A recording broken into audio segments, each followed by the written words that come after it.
one of the introductory koans in Zen Buddhism. Who is the great magician who makes the grass green? The word yoga means union. Yoga comes from the same root as the English yoke, two things hitched together. You need a human brain. Dogs see grass differently. After all, you need a human brain and you need the grass hitched together to make the yoga, which we call the greenness of the grass. There's no green without the grass, and there's no green without you, so the greenness is a transaction that ties you and the grass together. There's an infinite expanse of signals flooding into our nervous systems and being processed by a higher neural centers in the brain. We're all organizing and orchestrating it according to our own particular life history, our genetic background, our early imprints, our conditioning, our learning, and any re-imprinting techniques we may have learned since then. So we're all living in different worlds. It's astonishing that we can communicate at all. Our experience is generated by us. We're not generating it out of nothing. We are generating it.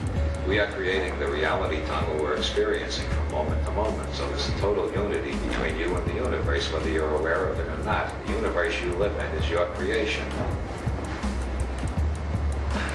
But you're not doing it consciously. Nasruddin went galloping through Baghdad one day on his donkey. He went up every street and into every alley and across every plaza, galloping all over every place he could go, an unending race and hunt and search. Everybody got curious, everybody came out of their houses and they were all yelling, Nasruddin, Nasruddin, what are you looking for? And he yelled back, I lost my donkey and I'm looking for it. See, the donkey represents what everybody is looking for who enters a mystical school. It's the answer to all the riddles of the universe. And you hunt for it east, west, north, south, up, down, everywhere you can imagine. All the time it's carrying you around. It's the human nervous system which takes out of the infinity of the universe the little reality tunnel that you consider reality, which is your creation and which you think is the whole of the universe.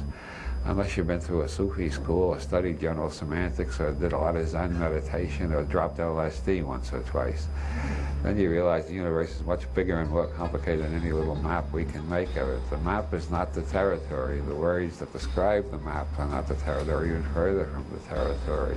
I think if everybody used maybe more often, the increase in general sanity would be absolutely, it would seem absolutely astonishing and completely flabbergasted everybody. What the hell is this? We suddenly got a planet full of sane people? When did that start to happen? I didn't even notice it. You just listen to the craziest people on the news and on television, or the craziest columnists in the newspapers. You notice they never say maybe. They're always quite sure, and they always know is. And they never say seems. They always say is. These people don't know how to use language properly. They're using language in an overly dogmatic way, which sets their brain into overly dogmatic modes. So they think dogmatically, they perceive dogmatically, they even smell dogmatically, they hear dogmatically. They're locked in a trap of fixed neurosemantic circuits in their brains.